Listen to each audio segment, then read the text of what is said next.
Coding and decoding का second module discuss करते हैं, जहां पर जो वर्ड्स के लेटर हैं वो जंबल या सफल हो रहे होंगे।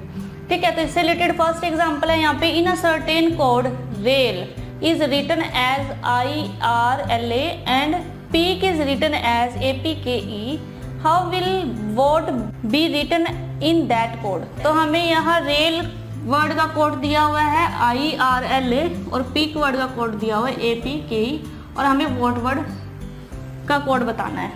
ठीक है, तो रेल का कोड है IRLA, ठीक है, और पीक का कोड है APKE, और हमें यहाँ पर वोट का कोड बताना है। तो अगर आप यहाँ ऑब्जर्व कर रहे हो तो जो रेल वर्ड के लेटर हैं और जिसकी कोडिंग दी हुई है, दोनों में सेम ही लेटर यूज हो रहे हैं, RAIL RAIL। ठीक है, और जो पीक वर्ड है इसमें भी ही 4 वर्ड यूज हो रहे हैं जो इसका कोड दिया हुआ है, PEAK PEA और K। ठीक है, अब यहाँ पर जो लेटर सफल्ड हुए हैं वो हम चेक करते हैं कि किस तरह से ये जंबल हुए हैं। ठीक है, तो यहाँ पर अगर हम देखें तो फर्स्ट लेटर है R, सेकेंड लेटर है A, थर्ड लेटर है I और फोर्थ लेटर है L।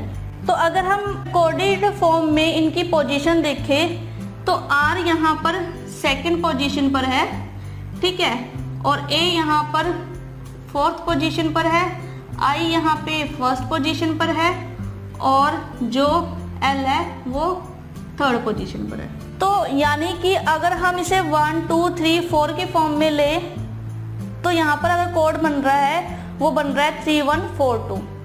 नेक्स्ट वर्ड दिया हुआ है पीक PEAK, तो अगर P फर्स्ट वर्ड है, E सेकेंड, A 3 और K फोर्थ वर्ड है, तो यहाँ पर जो P है वो सेकेंड प्लेस पे है, और जो E है वो फोर्थ प्लेस पे है, और जो A है वो फर्स्ट प्लेस पर है, और जो K है वो थर्ड प्लेस पर है। अगर हमने इनको 1 2 3 4 नंबर में देखा तो यहाँ पर 1 2 3 एंड 4, ठीक है, तो हमने उसी कोडिंग के अकॉर्डिंग यहाँ पर इसे लिख लिया। अब दोनों वर्ड से हमें क्लियर हो रहा है कि जो लेटर सफल हुए हैं वो हुए हैं 3 1 4 2 की फॉर्म में। तो अगर हम यहाँ पर वोट वर्ड की कोडिंग देखें तो अगर वोट वर्ड में 1 2 3 और 4 ये लेटर है तो इसकी कोडिंग भी होगी 3 1 4 और 2 की फॉर्म में। ठीक है, तो थर्ड लेटर है यहाँ पर T, फर्स्ट लेटर है V, ठीक है, फोर्थ लेटर है E और सेकेंड लेटर है O।